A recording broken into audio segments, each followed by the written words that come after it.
இன்றைக்கி நம்ம வீடியோவில் ஒரு ஹெல்த்தியான மில்லட் கிச்சடி எப்படி பண்ணலான்னு பார்க்கலாம். அடுப்பில் வந்து கடாய் வச்சுட்டு எண்ணெய் போட்டு எண்ணெய் ஹீட் ஆனதும் கடுகை வந்து போட்டுடலாம். கடுகு தாளித்ததுக்கப்புறம் பச்சை மிளகாவை நீட்டாக கோடு போட்டுட்டு அதில் ஆட் பண்ணிக்கோங்க. அதுக்கப்புறம் ஃபைனாக சாப் பண்ணி வச்சுருக்க வெங்காயத்தை நல்லா போட்டு டீப்பாக ஃப்ரை பண்ணணும். வெங்காயம் வந்து நல்லா கோல்டன் கலர் வரைக்கும் ஃப்ரை பண்ணிகிட்டே இருக்கணும். அதுக்கிடையில் தக்காளியை கட் பண்ணி வச்சிடலாம். கோல்டன் கலராக மாறினதுக்கப்புறம் தக்காளியை ஆட் பண்ணிக்கலாம். தக்காளி போடும்போது அதுலேயே நமக்கு தேவையான அளவு சால்ட் ஆட் பண்ணும்போது தக்காளி வந்து ஈஸியாக குக் ஆகி வந்துடும்.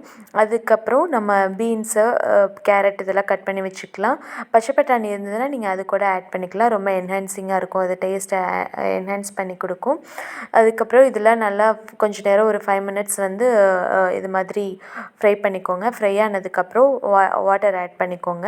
வாட்டர் எவ்வளோ ஆட் பண்ணிக்கணுன்னா, நீங்கள் 1 கப் வந்து மில்லட் எடுத்துக்கிறீங்க அப்படின்னா 2 கப்பை வந்து வாட்டர் ஆட் பண்ணிவிட்டு இன்னொரு கப் வந்து வெஜிடபிள்ஸ்க்காக 1 கப் ஆட் பண்ணிக்கோங்க.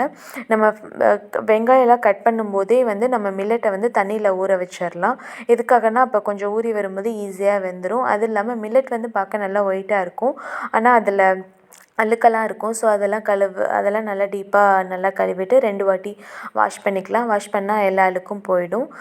இப்போ பார்த்திங்கன்னா நல்லா ஊறி இருக்கும். ஊறினதுக்கப்புறம் கழுவிட்டு பார்த்தா வந்து அது இந்த மாதிரி தான் இருக்கும், ரொம்ப அழகாக பியூராக இருக்கும்.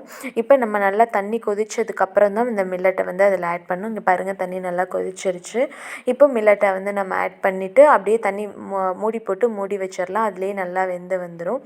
இது வந்து நல்லா மலர்ந்து வரணும், அப்போ தான் வந்து நல்லா டேஸ்ட்டாக இருக்கும்.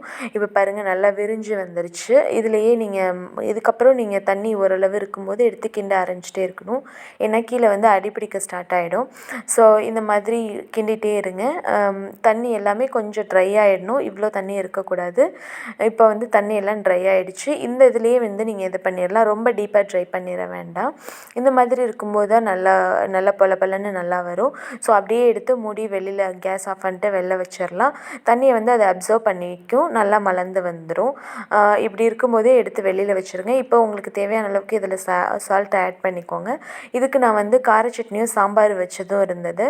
சாம்பார் மதியத்துக்கு வச்சது ரொம்ப டேஸ்டியாக இருக்கும். ரெண்டும் ஆட் பண்ணி சாப்பிடும்போது ரொம்ப ஹெல்த்தியான ஃபுட்டு கூட. ட்ரை பண்ணி பார்த்துட்டு கமெண்ட்ஸ் பண்ணுங்கள் எப்படி இருந்தது அப்படின்னு சொல்லிட்டு.